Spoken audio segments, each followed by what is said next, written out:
مرحبا. احنا قدرنا نجيب فلافل لانه بطبيعه الحال حتى المساعدات اللي بتتوزع مثلا بيكون فيها مصقول وهي مكونات الفلافل فهي دائما متاحه، بس اللي مش متاح يا دهمان الخبز. فرحنا على الناس صرنا نلفلف وين في خبز يا عمي؟ نشتري شريه، لازم نشتري شريه. فالناس تحكي ما في وبنقدر نبيعه اخر الليل لانه هذا كله طحين الناس وحنا عايزين لهم اياه. فاحنا ماشيين خلص فقدنا الامل نلاقي خبز، ولا هو واحد بيحكي تعالوا يا عمي اللي بيعمل خير بيلاقي خير. والناس لبعض كانوا بخبز وريني، كانوا بخبز واعطونا هاي تروح طازه بلدي. هذا كان يا الله الحمد لله الحمد لله الحمد لله. هيك احنا بنكون امنا الفطور. هاي الفلافل الاكل الرسمي الفلسطيني التي لا تبعدها الحروب، وهاي الخبزات ورايحين ناكل احنا واصحابنا. Do you know where's the problem? All these people tweeting and posting on the hashtag kill them all, and they mean to kill the people in Gaza, are actors, politicians, influencers in their communities. So it's not about Gaza and Palestinians now, it's about humanity, it's about logic. يعني could anyone influencing the society, making movies and making policies call for killing people? Yani, is it possible? Is this okay? To call to end the existence of some people, to call for genocide, to call for the killing, immediate killing for all people in Gaza, like children, women, men, civilians, anything, to kill them all. How is that happening in 2023 in this free world? Yeah, the world is calling itself the free world, the new world, the EU, the US, the blah blah blah. They're calling for genocide, and they're proudly posting on this hashtag without feeling any shame. Hey everyone, this is Bissam from Gaza, and these are the updates. Tonight, the Indonesian hospital, the central hospital and the only working hospital in the north area of Gaza Strip, was bombed. And by the way, it was not evacuated. No one told the hospital, the doctors or the patients that it will be bombed. They were killed inside, they were killed inside the hospital. Now, this scene is not from a horror movie, it's not from the World War II, it's from the Indonesian hospital tonight. This injured man got injured in a bombing, then was killed in a bombing inside the hospital on his bed. The hospital that must be the safest place on earth was bombed. Doctors, injuries, families, all were inside the hospital that was besieged for almost a month. Continuous carpet bombing around it for almost a month. Now it was bombed and no one talked about this. No one. If that hospital was anywhere anywhere in the world, يعني, I really believe that you will talk about it.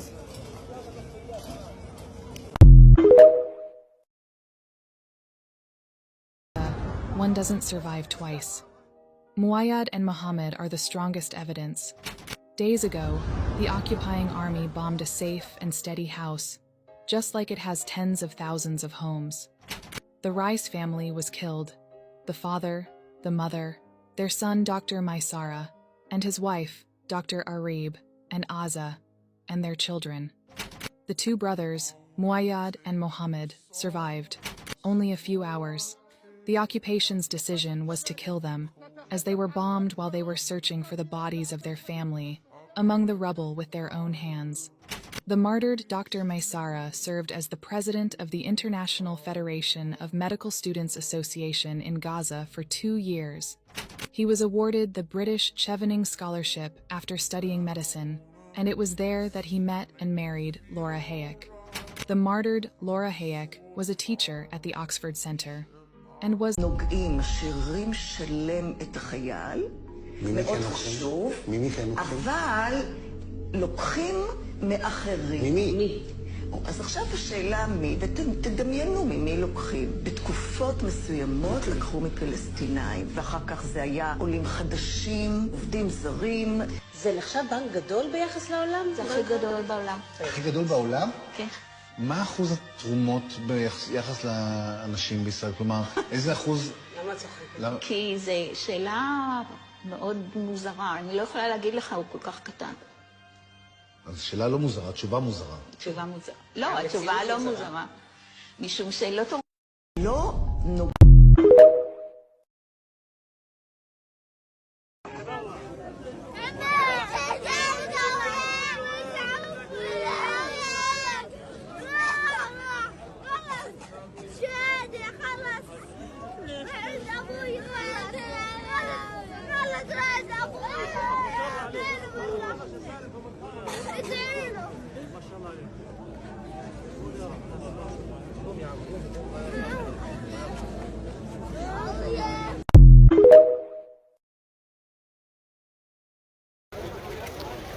It's November the 20th, 2023, live from Gaza, from in front of Nasser Hospital. It's getting quite cold here, and it's been raining very heavily, which is good because it provides drinking water to all living beings here in Gaza. But if you don't have a well-prepared accommodation it might get swept away by the rain. So please continue to pray for Gaza, and hopefully the border opens properly to allow the right supplies in. The latest news here, it talks about heavy bombardment of the Indonesian hospital, the largest, closest hospital to the north, killing at least 2 doctors. The hospital is surrounded by tanks. Israel is trying as much as possible to empty the north from all its civilian population. However, they were shocked to learn that hundreds of thousands of people decided to stay in Jabalia, in Beit Hanun, in Beit Lahia, not wanting to repeat the mistakes of 1948 and 1967.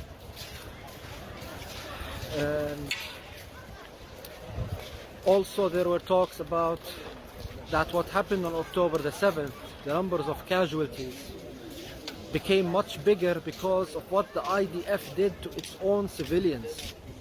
So, for example, there has been evidence that helicopter Apache strikes hit the nature party that was happening, killing several of their own. Also, if you look at the pictures and the videos of the settlements around Gaza Strip after the aftermath of October the 7th, you will see signs of tank shells, buildings that have been bombed down to the ground, etc. So these are things that whoever did October the 7th didn't have. So it seems that they activated the Hannibal Directive and decided to take out their own citizens, similar to what they are doing now to their prisoners here who have been taken hostage, killing at least 60 plus of them and not achieving any of their military objectives. We stay strong here, we stay safe, we stay steadfast, we continue fighting this fight against the Zionist regime. Thank you for your support. Stay safe. Peace be upon you. Assalamu alaikum.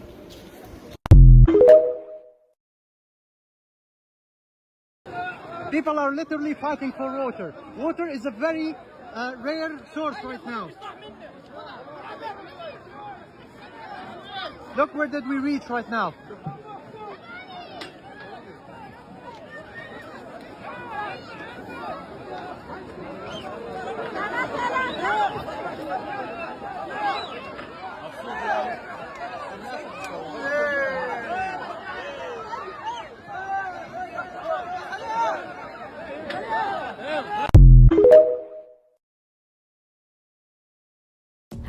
Palestinian family's land was stolen. Then it showed up on Airbnb. Israeli settlers run a bed and breakfast on it.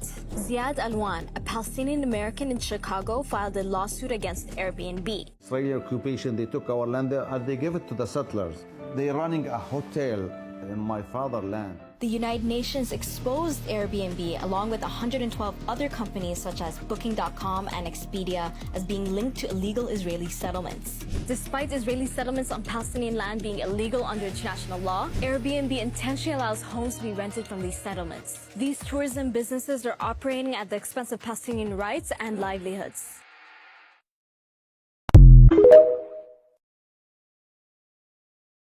Aside from the bombings, the tank shellings, and the killings that are happening in Gaza, there are horrible things happening to people that are surviving. And another horrifying aspect is that when people are walking from the north to the south on the so-called safe passage, lots of people are going missing because Israel is taking men from that route. One of my friend's cousins got taken on that route today. And there are many missing people who aren't showing up after they're taken by Israelis from that route.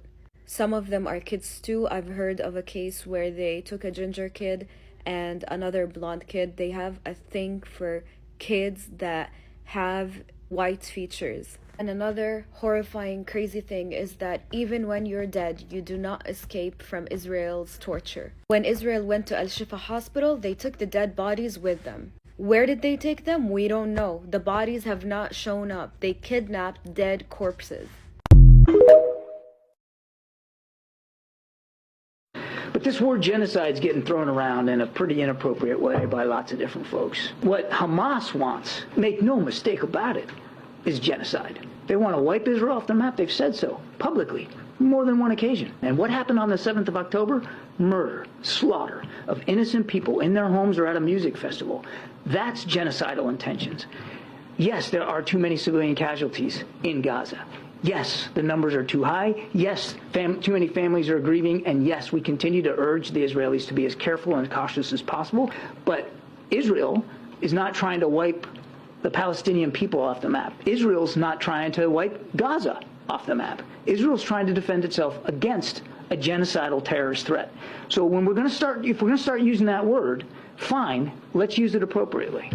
Mr. Kirby, I know it's tough to follow up with everything that's going on and the statements and everything, so let me help you out and give you some pointers for you to choose which statement that you like that fits the definition of genocide. Here's a statement by Nassim Vaturi, a Knesset member, who said, "We need to put Palestinians on boat and send them wherever will be good for them. They are wanted in Scotland, we'll hand them over." Or Israel's Minister of Agriculture, who said, "We are now rolling out the Gaza Nakba, Nakbat Gaza of 2023. אנחנו עכשיו מגלגלים בעצם את נכבת עזה, אם תרצה, נכבת עזה. זו נכבת עזה. נכבת עזה 2023. Or the Israeli General Giora Eiland, who said, "Israel needs to create a humanitarian crisis in Gaza. Gaza will become a place where no human being can exist." Or Israel's Minister of Heritage, who said, "Blow up and flatten everything." Another member of the Knesset saying that they should distribute the Palestinians to all over the world. עדים כל עזה עם פליטים. בואו נפזר אותם בעולם. כל מדינה תקלוט 20,000 איש. 100 מדינות, זה הומני, עם פליטים ממילא, עדיף להיות פליט בקנדה מאשר פליט בעזה. Or Ben Gvir, who said that Israel needs to reconquer Gaza and restart the settlement project. Or public figures on the news saying the only way to guarantee the Israelis' safety is to invade Gaza and expel all of its citizens. הדבר היחיד שיכול להבטיח ודאי מהחזית הדרומית זה לכבוש את הרצועה, לגרש את האוכלוסייה העוינת ולייצר שם התיישבות יהודית חדשה. Or the former Israeli ambassador to Italy, who said that Israel has one purpose, which is destroy Gaza, the absolute evil. Che anche ho sentito qua, per noi c'è uno scopo, distruggere Gaza, distruggere questo male assoluto, assoluto. Distruggere questo. Again, the Minister of Heritage saying that they should drop a nuclear bomb on Gaza. השר אליהו, אם לשיטתך בעזה אין בלתי מעורבים ולא היו צריכים להכניס סיוע הומניטרי, מבחינתך מחר בבוקר הציפייה שלך שהיינו מטילים מה שנקרא איזושהי פצצת אטום על כל עזה, משטחים אותה, מחסלים את כל מי שנמצא בה. Or another Israeli figure saying that they are going to Gaza, Lebanon, Iran to end everyone. Or the Israeli president that said there are no innocent civilians in Gaza. Or Israel's finance minister who said that Israel's objective is to make Gaza uninhabitable and to create a new Nakba to force Palestinians to leave. He also said there is no such thing as Palestinian people. Also said that the Arab members of the Knesset are only there because Ben Gurion did not finish the job. The same Israeli general in a long column said, Israel is not fighting a terrorist organization, they are fighting the state of Gaza. And Israel should wait until a new plague comes in Gaza to end everyone. Or maybe the Arabic Twitter account of Israel having the map without Gaza. Or an Israeli rabbi who's saying that they are not dealing with humans, they are dealing with animals. Netanyahu invoking the biblical Amalek. Mr. Kirby, I gave you a full buffet of Israeli officials expressing their intent of destruction, ending people's lives, ethnic cleansing, and expelling them to the outside of Gaza. If that was not enough for the genocidal intent of Israel, I don't know what else would satisfy you. אנחנו באים ללבנון, אנחנו נבוא לאיראן, אנחנו נבוא לכל מקום. So what he's referring to is a concept called Greater Israel. This was a concept created by Theodor Herzl, the founder of Zionism. As you can see, it expands far beyond the territory of Palestine. And this has already begun with the annexation of the Golan Heights, which is part of Syria, and it was annexed by Israel. This is in violation of international law. And this political act was validated by America by Donald Trump in 2009. Again, in violation of international law. This territory is extremely important. First of all, it's home to a lot of Druze who are a persecuted minority group. There, they are living with thousands upon thousands of illegal settlers, things like 25,000.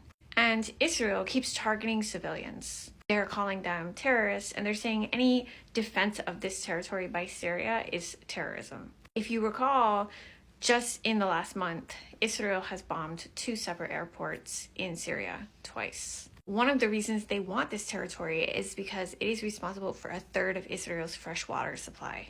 And it's also valuable geopolitically because it's at a higher elevation, so they could see it better for military use. And it's close to Damascus, which would essentially enable them to take more of Syria.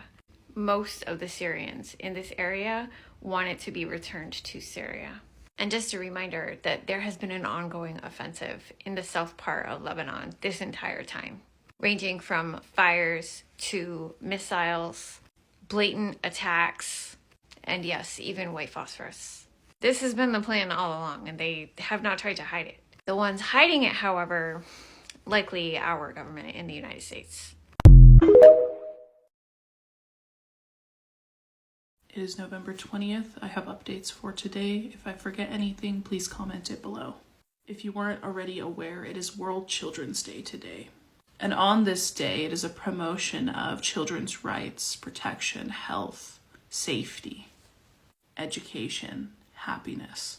But this is not the reality for a lot of children around the world, including Gaza, where Israel has killed more than 5,500 children since October 7th. More than 1,800 children are still presumed to be missing underneath the rubble, and more than 9,000 children are injured. And the children who do survive the genocide in Gaza will leave it with a plethora of illnesses, ranging from mental illnesses like PTSD to missing limbs.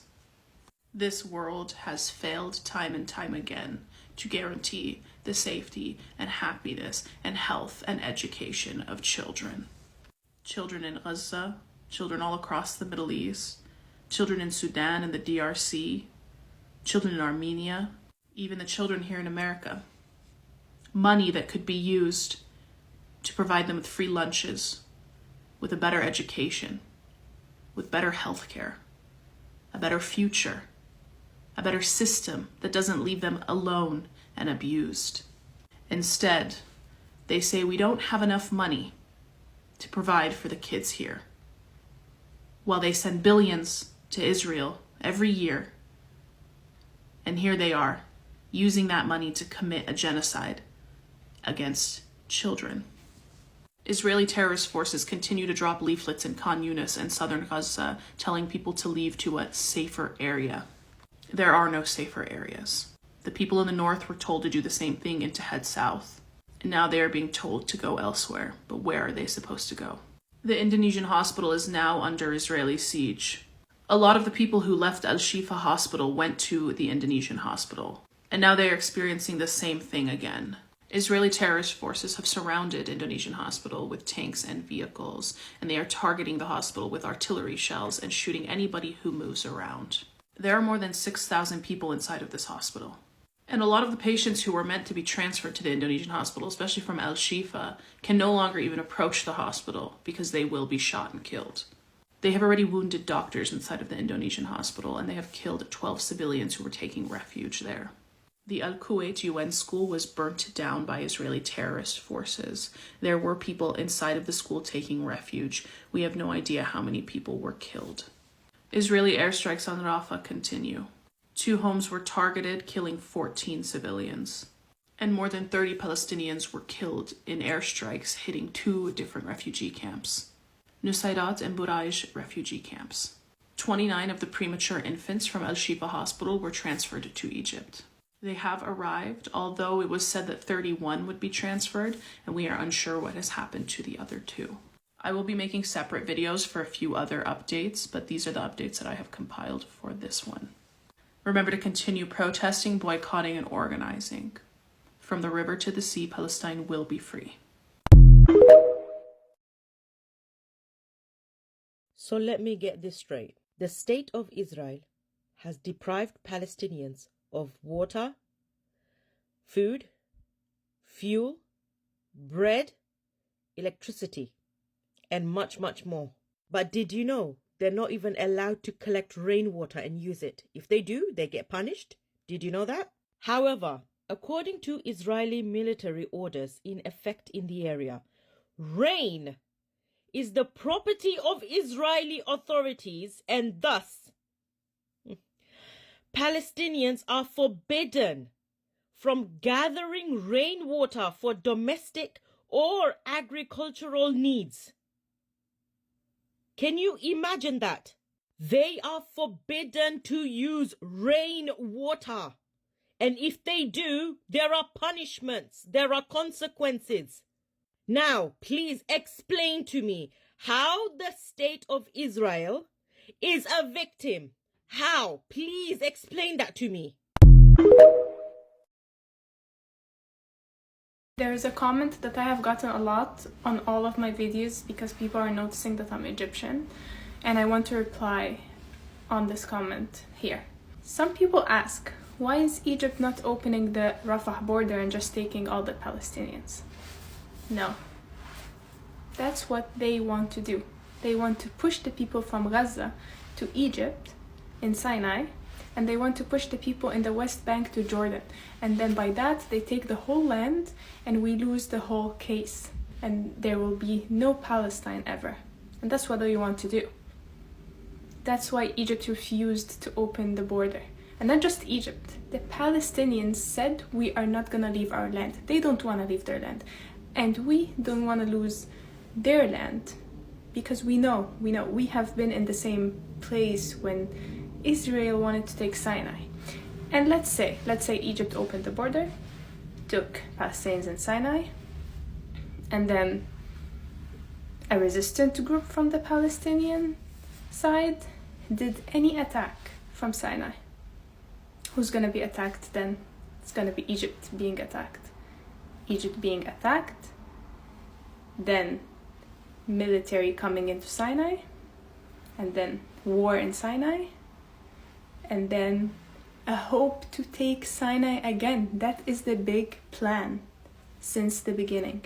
Taking parts from Sinai, taking parts from Jordan. If you read in history, and if you read the plans of the Zionist movement, it's to have land from the Nile to El-Furat, which is like Sinai, and parts of Jordan, parts of Lebanon, South Lebanon. So that is the plan. They talked about it many times. They offered Egypt money to take people inside Sinai so they can take the whole land, and that is a big loss for the Palestinians. This can never happen. Palestinians are going to stay in Gaza, are going to stay in the West Bank, are going to keep resisting until one day all Palestine from the river to the sea is free.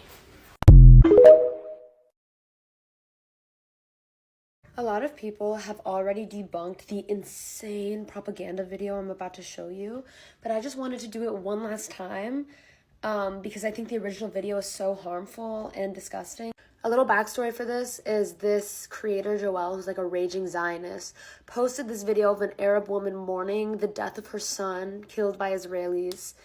And I'm going to show you the translation she puts on the video, and then I'm going to tell you guys the real translation. Remember when I told you that the citizens of Gaza can't leave because the terrorists are holding them there? And then the comment sections is flooded with lies, lies. Well, here's your proof.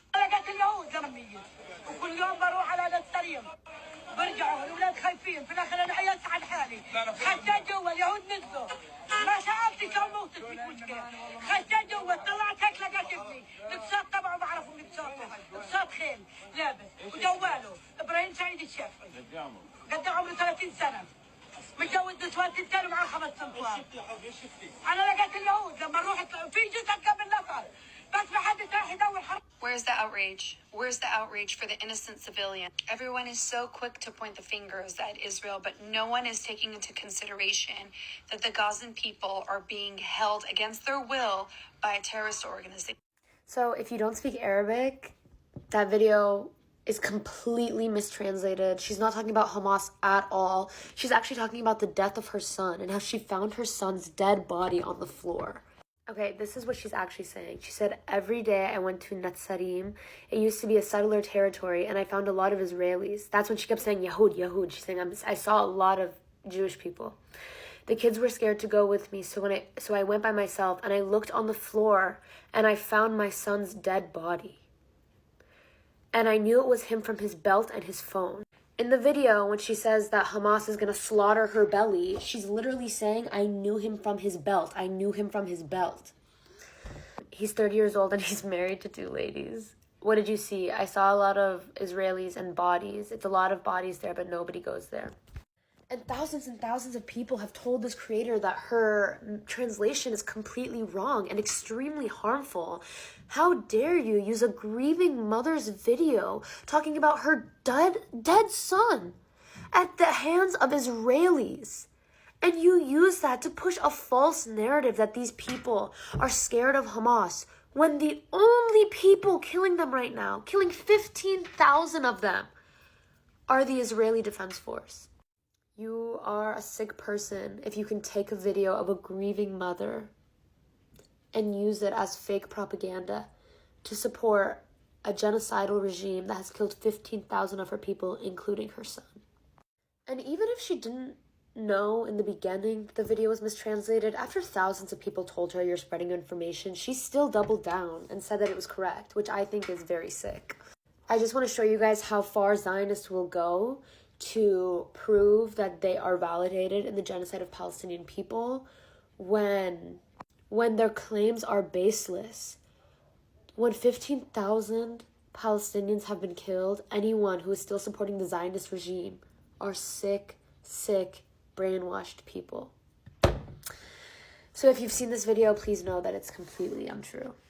Also, her pretending to care about the innocent Palestinian civilians, as she says, while mistranslating this video of a grieving mother is just really sick. Mutuals only have some menacing ideas on how to resist the algorithm, and I need y'all's help. Basically, if you can make a video with these same ideas just to get the word out. So, rule number 1 is we're going to start engaging with watermelon content as if it's travel content. So the comment section, it should be filled with things like, oh my god, great restaurant, that beach looks great, how long were you at the hotel, how many days do you recommend, what's your next destination, things like that, as if it's a travel vlogger. And part 2 gets dicey. This is holiday season, consumer season, big brands are putting on a lot of money on ads to promote their content.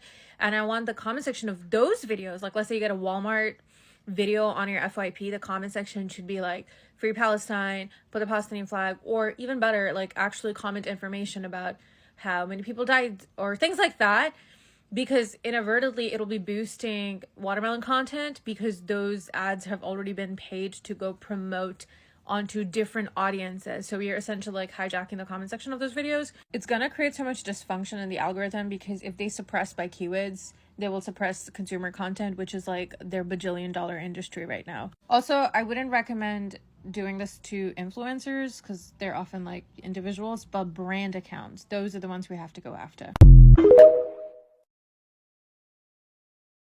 I'm going to give you guys the numbers. Since October 7th, 13,000 Palestinians were killed by the IOF, 5,500 of them being children, 201 of them being medical staff, so your doctors, your nurses, and your paramedics, 60 journalists, and 22 civil defense personnel. There are over 6,000 missing and over 30,000 injured. Injured does not mean bumps and bruises. It means burns from the white phosphorus, crushed bones from rubble, amputated limbs from bombs. 262 schools were destroyed. The IOF has targeted 55 ambulances, and they've completely destroyed 83 mosques. 25 hospitals and 52 health centers are completely out of service. Over 50% of Palestinians have been internally displaced. That is over 1.1 million people. Take a moment and think about them, mourn for them, and then get up and fight. So the theme for this year's Met Gala is endorsing genocide. I'm all for celebrating people for their artistic contributions, but we fucked up when we put these people on such a pedestal that they have influence over social and political matters. I can't believe I agree with Candace Owens. I can because a broken clock is still right twice a day. Next. I mean, we supply nuclear weapons that kill thousands of children, but at least 22 of them won't die from cancer. Our elected officials are thugs. They out here trying to fight during Senate hearings, flashing firearms and threatening people on social media. NBA players can't do it, but apparently senators can.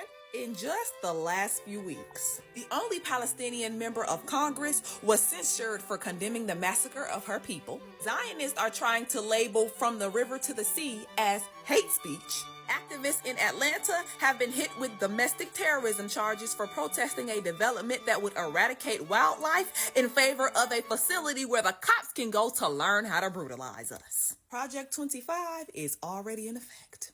I share the disappointment towards Bernie Sanders and other progressives who are currently on the wrong side of history. But if anything, it just reflects that the lesser of two evils approach to politics is not sustainable in a nation that is evil at its core, and that all politicians are merely salesmen until proven otherwise. Yes, I have read A Letter to America. I read it a long time ago. And I don't really need a manifesto filled with actual anti-Semitism, homophobia, and calls for mass killing to know that America has deceived us into being accomplices. And for those who have recently discovered that letter, I hope that it is merely a catalyst for further investigation into the issues that Black and brown activists have been telling y'all about. Imagine if a group of Muslim kids went on TV and sang, "We're going to annihilate everybody in Gaza, where in another year there'll be nothing there." Imagine if kids that were Muslim or brown kids went on TV and sang that. And this man went on the podium today at the White House and said, no, Israel's not trying to commit a genocide. So much so that the Israeli war page agreed with him and was like, yep, he hit the nail on the target. Literally went on the podium today and said, nope, Israel's not trying to commit genocide. You know, the 1,200 people, less than 1,200 people that were killed, that's Hamas trying to eliminate all of Israel. Not the over 20,000 people that have been injured and maimed and killed. No, but, you know, Hamas is trying to commit a genocide against Israel. And they have their children going on TV and saying, we're going to annihilate everybody. I covered the children's faces because I don't believe the children had anything to, any idea of what's going on. This is sick adults that made them do this. So, yeah, this is actually concerning. Because they're losing military, like, rapidly, because they don't know how to fight in the ground. They've lost over 2,300 soldiers, and they have 11,000 soldiers injured. They're having to withdraw their soldiers from other atrocities that they're committing. Did you guys know they're also committing a genocide in the DRC alongside the United States and France and China? They're also committing another genocide in the DRC. So now they've had to withdraw troops because they're losing in Gaza. The fact that they're in every atrocity in the world is actually, I'm not shocked. These colonizers have been the destruction of the entire world for as long as they've been around. Literally, they're like an infestation that covered every piece of the earth. Joe Biden, the US president, has said that a ceasefire in the Israel-Hamas war will never bring peace. It is Joe Biden's birthday today, 20th of November. He turns 81, an age that, unfortunately, a lot of children in Gaza may not experience. It is surprising that Biden has stuck to his guns on this, no pun intended, given that the polls reflect a damning approval rating of Biden's handling of the Israel-Gaza crisis. The IDF have entered hospitals, they have bombed schools, they are trying to find Hamas, who are underground, its leader in Qatar. The damage that's happening in real time is unforgivable, but Biden is still clinging on to a potential what if. What if Hamas gets stronger? What if they abuse the ceasefire? The reality of what's happening right now seems to have escaped him. It has escaped the IDF too. Rather than accepting that the current strategy is just causing more damage rather than working, they are doubling down, now expanding out to the south of Gaza. Israel needs its hostages back, and blowing up buildings does not seem to be the right way forward. One must ask themselves, if Hamas were hiding underground in Tel Aviv or in Jerusalem, would they destroy the buildings to get to Hamas? I'll leave you to think about that. I'm Palestinian. I've never been to Palestine. I can't go to Palestine. If I want to go to Palestine, I need to apply for a visa from the Israeli embassy. I refuse to do that. My family refuses to do that. For the past month and 5 days, everyone's been asking me, how are you? It's a question I no longer know how to answer. How am I? How are you guys? I'm not okay. I haven't been okay. None of us are okay. And yet we have to live, and we have to move on, and we have to go on with our jobs and our lives and see our friends and go to restaurants and move on as if nothing is happening, and it makes my blood boil because no one gets it. And I will sit at work or at uni and I will speak to my colleagues and the people that I work with and study with and live with, and they will say, oh, don't worry, we understand. No, you don't. No, you don't understand. You don't understand, and you never will, because you're not Palestinian and you haven't been stripped from the right of living and visiting and seeing your land and seeing your people. I just want to go eat knafe in the streets of Nablus. I can't, and it makes me mad, and it makes us all mad, and no one gets it. So please, please stand with the people of Palestine, please. We need your support more than ever. We need it. We haven't seen a day of peace for over 75. Have you heard of Rayyan Suleiman? He was a little 7-year-old Palestinian boy in occupied West Bank who was scared to death of Israeli soldiers. Literally. One day, like any other, Rayyan was walking home from school carrying his little race car backpack when he was suddenly chased by Israeli soldiers. Rayyan ran all the way home, and just when it looked like he was going to reach safety, one of the soldiers chasing him ran around the house and came to meet him in the front. Rayyan was suddenly, unexpectedly, face to face with the soldiers that he was running away from. His little heart gave out and he unalived from fear. Autopsy results show that Rayyan was a healthy boy with no previous medical conditions. He had a cardiac arrest at 7 years old out of fear from Israeli soldiers. All of this occurred on September 29, 2022. Long before October 7th. This is what life has been like in occupied Palestine for decades. What do you mean? They would just live there, the same way Jewish people have historically lived in Palestine prior to the formation of Israel. Nobody requires a hegemonic state to engage in a cleansing on their behalf in order for them to live peacefully. Alright, show of hands. How many of y'all remember my anti-suburb arc, where I talked about in an effort to decolonize, we should bulldoze the suburbs out of respect for the indigenous that this country has displaced and erased. Because they're not financially solvent, they depend on cities to grow. Because they're a waste of land and resources. And instead, we should commit to repairing the ecosystem that we have destroyed and furthering urbanization projects. And the response I got from suburbia is, well, what's going to happen to us? You're displacing us. See, there's something that happens within a liberal's mind when they hear something like decolonization or reparations. They think that they are being punished because they were born in a world where the scales were tipped in their favor. You are not suffering because people are calling for balance. Now, growing up my whole life, I've always heard about the two-state solution. Oh, we need a two-state solution. I don't believe in that. Because I think what you get from this is exactly what we have today, an apartheid state. A situation where one state will always have the favor of the hegemonic powers of the world, effectively giving the dominant group carte blanche to do whatever they want to the marginalized group. And being black, I think about segregation, I think about Jim Crow, I think about redlining. Whenever you try to legislate a separation of ethnic, religious, or racial groups, you are always building a power dynamic that leads to the genocide of the marginalized. The solution to this conflict is very simple. Malcolm X once said, if you stick a knife in my back 9 inches and you pull it out 6, that's not progress. If you pull it all the way out, that's not progress. The progress comes from healing the wound the blow made. They haven't pulled the knife out. They won't even admit that the knife is there. I say one state. You immediately end the cleansing. You admit to it. You provide food and medical assistance to those you have harmed. You rebuild the infrastructure. You return people to the homes that you have stolen. You provide reparations. You lift the bans on the pro-Palestinian political parties. You lift the bans on imports to Gaza. And you throw those in the administration responsible for these atrocities in jail. As a dominating power committing human rights violations, it is your responsibility to put in an insurmountable effort to rebuild what you have dismantled, to regain the trust that you have broken, and to repair the relationships that you have destroyed. So there's a tactic that the Israeli occupation forces use called ambulance delay. This is what they do. They take their trucks and they block ambulances. They do this all the time. They've been doing it for decades. The idea is to get the person inside the ambulance to die. That's the goal here. And so what they do is they actually block ambulances in and around Palestine. They've been doing this for decades. And yeah, it's nothing short of terrorism. There it is. Take a look. And then they'll stop right there, just to delay. They call this ambulance delay. It's an Israeli strategy to ensure that they can kill more and more Palestinians. It's officially winter in Gaza, and which means it's raining heavy and it's super duper cold for the people of Gaza. And a lot of people, because of this whole genocide, don't have a sweater or blanket or enough to cover themselves in this very, very harsh climate, which also results in spreading of diseases in Gaza right now in the sewages, and their water is being contaminated, and honestly things are just not looking so great.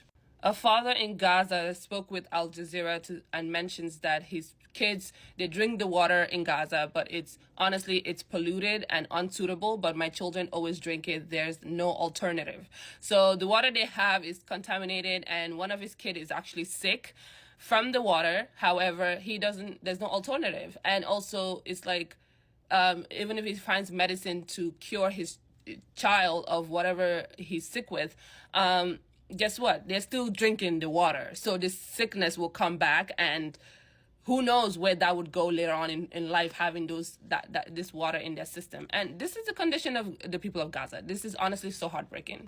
I watched Busan's one of her videos. This is the condition right now. It's raining heavily in Gaza, and these are the tents that people are using to take shelter. Like, it's cold, it's freezing cold, and this is how they're living. Like, even her, she doesn't have enough resources to like cover herself with like blankets or jackets and stuff. And let's all send them a prayer. Let's all keep on spreading the awareness, because they need us so badly right now. The Israeli forces have stolen more than 150 unalive bodies of Palestinians in Shifa Hospital. That was one of the main reasons why they invaded Shifa Hospital, and probably didn't even bomb the hospital, because they wanted to go in and take all the unalive bodies for themselves. So now you're wondering, why would Israel take unalive bodies of Palestinians? What the heck, blah, blah, blah. Hold on. Back in 2009, an Israeli pathologist admitted to harvesting Palestinian organs without their consent. So the unalive bodies of Palestinians, they would literally take them from their grave, from funeral homes, anywhere they can find them, and this is what they do to them. This is what they're doing without the family's consent, without nobody's consent. This is what they've been doing for years. Okay, they just got caught in 2009, but they've been doing this for years, and it's so vile. Israel has the #1 skin bank in the world. You guys go look it up. And they are successful in this because of Palestinian unalive bodies. Hold on. Another thing they do to Palestinian bodies is basically skinning the body, which means that if Israeli forces were to get hurt, have extreme injuries, they would take the skin of Palestinian unalive bodies and basically put it on the skin of Israelis to heal them.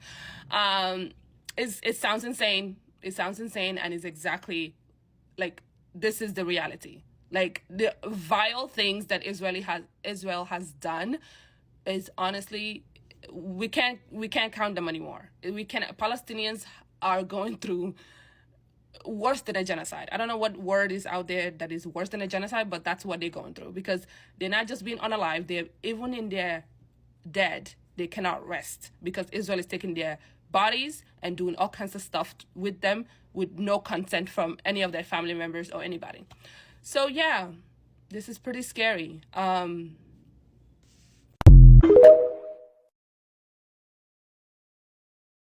thing that hasn't sat right with me in regards to how a lot of people have finally been waking up to the mass atrocities going on around the world is when I hear people ask questions like, how can our government fund genocide?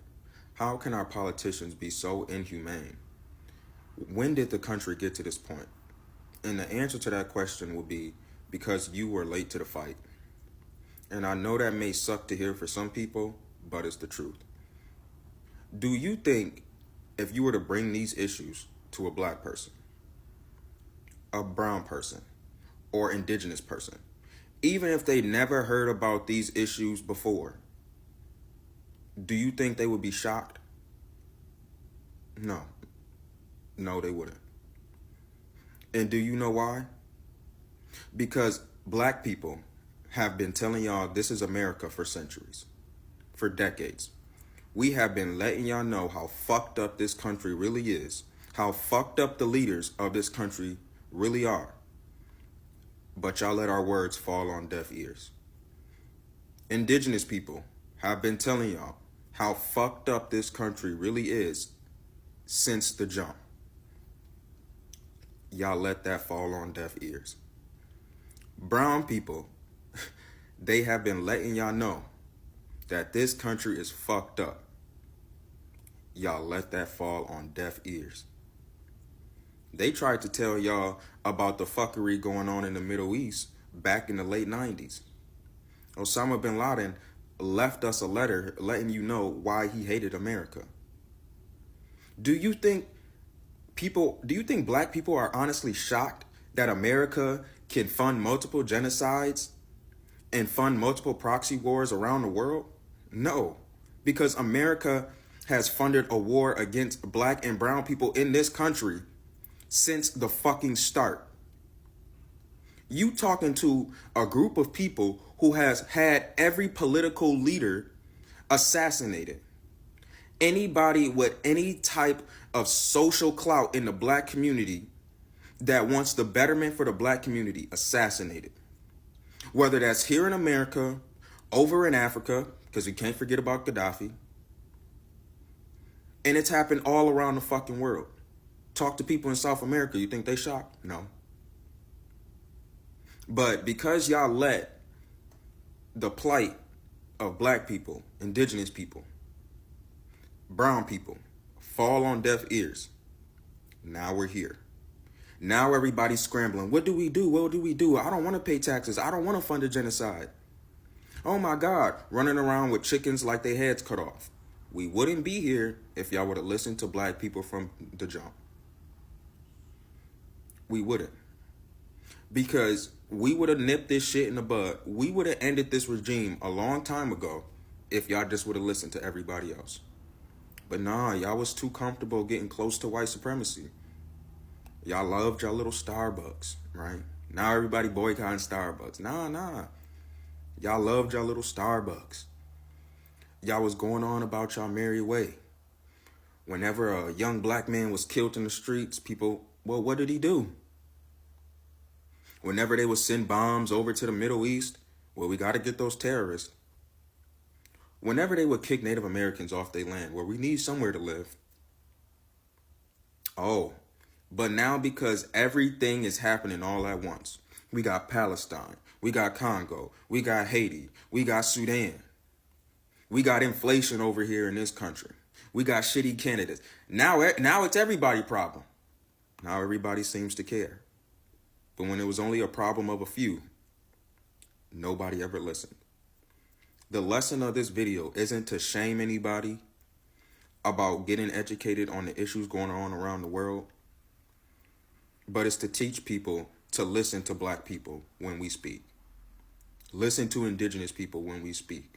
Listen to brown people when we speak, because we have something to say.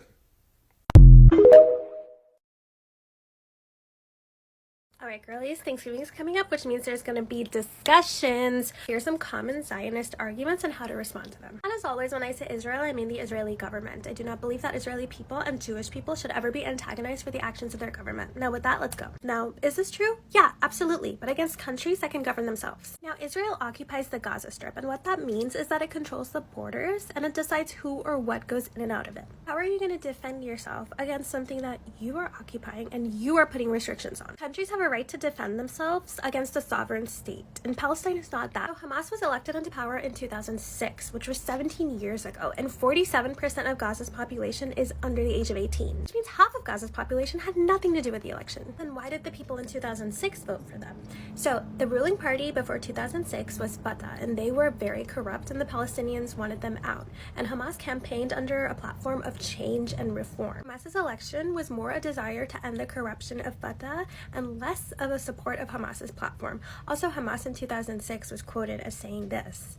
In 2006, they also won by a very slim plurality. So because of the restrictions of the Israeli occupation, about 80% of Gaza lives under the poverty line. 64% can't even get food. So one, they have bigger concerns. And two, Hamas has previously used force against people protesting better economic conditions. So another protest would endanger their lives. And let's say fine, despite all of those things, they still should protest because they still deserve a better life, right? So the Israeli army is so heavily patrolling the borders that anything even remotely looking like an uprising is going to be seen as a threat to the Israeli army. So always that risk that they won't be able to tell the difference. So this has been proven to be wrong by some news sources, yet at the same time the US Intel and the IDF are saying this is indeed true. So let's say it is. Does that make it okay to kill babies, refugees, innocent people, doctors, because of maybe and allegedly there's Hamas hiding under the hospital? Israel has one of the most advanced militaries in the world, in addition to getting $3 billion from the US every single year. So you would think with all of those advanced capabilities, they'd be able to find a Hamas without killing all those innocent people. And if you're going to do that, you better be 10,000% sure that all of these lives are worth the lives of the few Hamas operators that are inside. Yet they still can't confirm. So this is easy to say, but keep in mind that the walking distance between North Gaza and South Gaza is 9 hours. So you're telling people to leave 90% of their belongings, the place that they grew up in, take your suitcases and your children, and walk all the way to the south. Meanwhile, bombs are falling from the sky and there's rubble to navigate through. Like, many people are not evacuating because it's not safe. But know that hostages have died in the bombings. A ceasefire would protect them too. Yeah, it's true that queer people and women have more rights in Israel than anywhere else in the Middle East. But why are they only bringing this up when their methods of killing civilians are questioned? Not to mention 56% of Israelis are against gay marriage, and it's not even legal there yet. If Israel values the life of queer people, they obviously value the sanctity of life, right? So then you wouldn't be killing tens and thousands of civilians, some of whom are inevitably queer. Queer people are everywhere, whether their government wants them there or not. Finally, the human shield argument, which I think is the most dehumanizing. What this does is it blames people for their own deaths instead of the people who are killing them. Gaza is a small strip of land with 2 million people, so inevitably Hamas is operating within them. By that logic, the entire population of Gaza are human shields just for existing in Gaza. And the shield argument would only work if Israel was actively avoiding killing civilians. But they're not, so why hide behind them? Yes, it's true that Hamas knows that these deaths will happen. Hamas has fought with Israel before where they have killed civilians, so they know this, but that still doesn't absolve Israel of doing this. Part 2 will have responses to more historic arguments such as these, and comment if you have any more.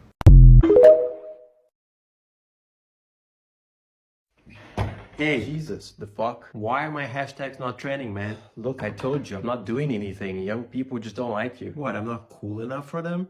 I can be cool. Look, I think you're missing the point. Did you see the trend with the soldiers and the prisoners with the bag over their heads? Yeah, they were appalled about all the LGBT stuff we've been doing. Disgusting pinkwashing. Are the soldiers not good looking enough? Should we hire some models? No, man, look, they're not buying any of that. They know what's up. You know what? I don't have time for this.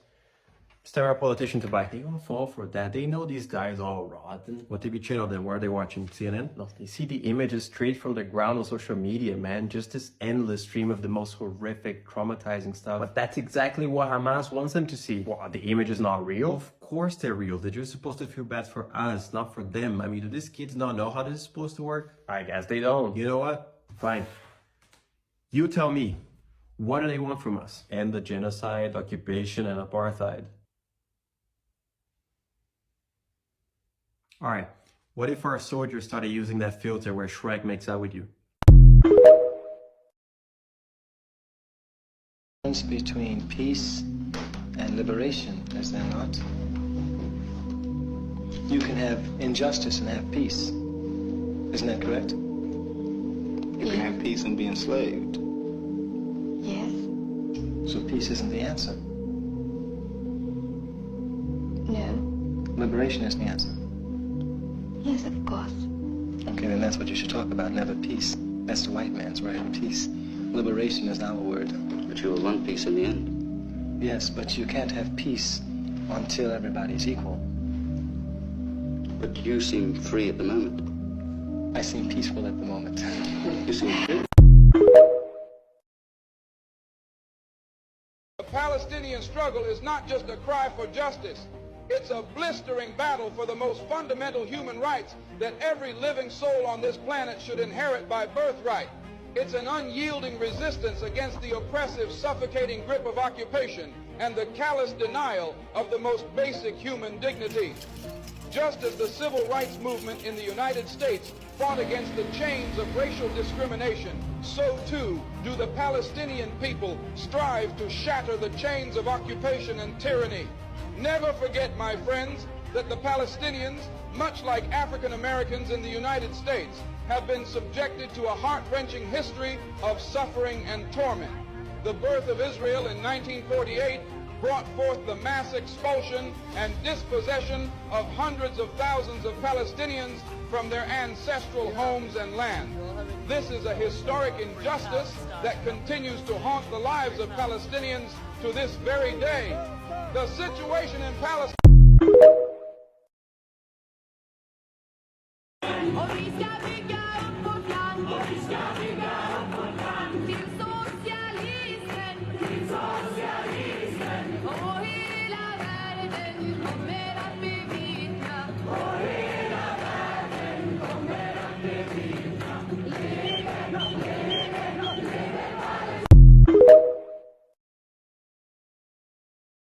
أذكر يوما كنت بيافا خبر عن يافا وشراعي في مينا يافا يا أيام الصيد بيافا نادى.